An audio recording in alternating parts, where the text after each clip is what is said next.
थांब थांब थांब, वर नको ढकलू. हां, ऑडिओ व्हिडिओ दोन्ही तुझ्या कामाचे आणि तुला खूप महत्त्वाचं सांगणार आहे. तर मी कूलर खूप घाण झाला होता आणि तो स्वच्छ करायचा होता.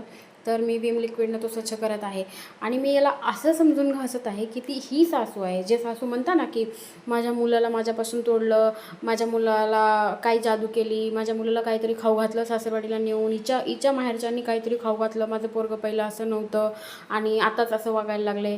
अगं बाई, तुझ्या पोराचं लग्न होत नव्हतं म्हणून तू 100-200 मंदिरांचे माथा टेकलीस जाऊन. तू या पाहुण्याला फोन लाव, त्या पाहुण्याला फोन लाव, इतके कुटाणे करून करून तू तुझ्या पोराचं लग्न जमवलंस. आणि लग्न का जमवलं? सगळ्या अख्ख्या गावाने तुला सांगितलं होतं की तुझं पोरगं लय बिघडत चाललंय, लग्न लावून द्या म्हणजे सुधरल, लग्न लावून द्या म्हणजे सुधरल. मग आम्ही सुधरवतोय ना.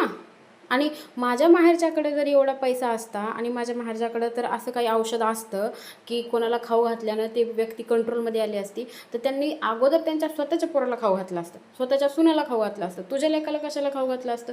तुझ्या मुलाला कंट्रोलमध्ये ठेवायला मी आहे. आणि जर त्यांना खरंच असं वाटत असतं की जावयाला औषध खाऊ घातल्याने माझी पोरगी लय सुखात राहील, तर त्यांनी मुकेश अंबानी टाटाच्या घरातले कोणाच्या तरी लेकराला खाऊ घातलं असतं, त्यांना कंट्रोलमध्ये केलं असतं. आणि जादूटोणा करून जर कंट्रोलमध्ये आले असते तर त्यांनी सगळ्या गावाला भंडारा वाटला असताना औषध खाऊ घातलं असतं, सरपंच पदाला उभारले असते. एवढे फायदे होते.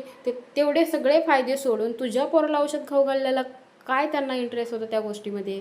मला खरंच कळत नाही या मायांचं.